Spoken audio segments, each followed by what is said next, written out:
What's up, everybody? What a way to start off the NFL season last night. Baltimore KC, I was on the wrong side of it, but one of my favorite openers in a long, long time. The way that finished, likely, man, not even a fucking not even a toenail out of bounds to tie that fucking game up. I thought that 30-27 was going to be the final. I was hoping that was going to be the final. Unfortunately, it was out of bounds. Kansas City takes the opener.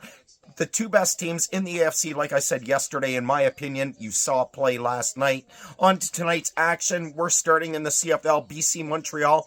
Alouettes are the best team in the CFL record-wise, at least so far this year. They're sitting at 10-1, coming off a bye week. BC Lions in town. Nathan Rourke finally looked like he was getting back into form last week, and that is the reason for my pick tonight. I like BC plus 4 in this game.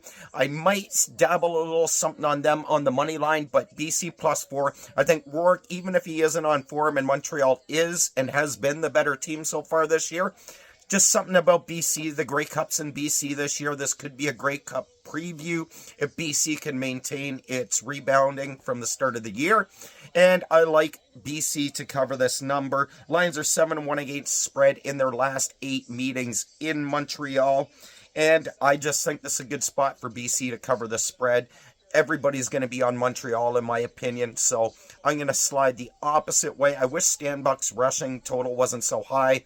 Returning to Montreal, his former team, he's now the running back in BC, but it's set at something like 80. He's averaging like 68 yards per game this year. It's just a little too high for my liking.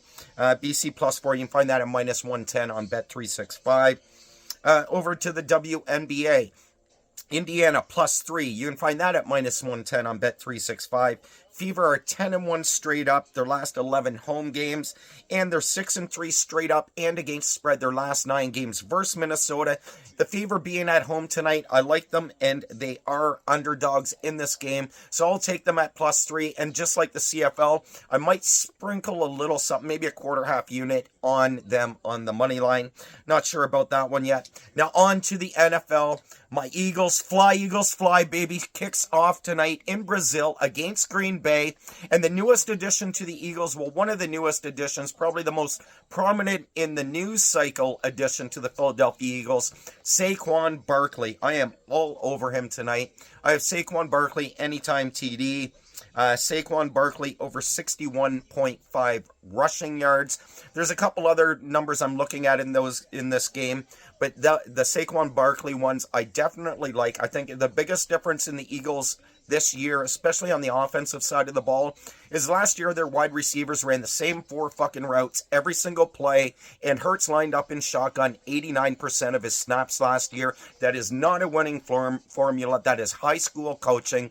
And the additions of Kellen Moore and Vic Fangio, I am so looking forward to this year. Add on that Hurts' knee was bugging him all of last year from week 3 or 4 all the way till the end of the season. I think you're going to see the addition of Saquon Barkley really lift up Jalen Hurts and return him back to his 2022 type of level of play.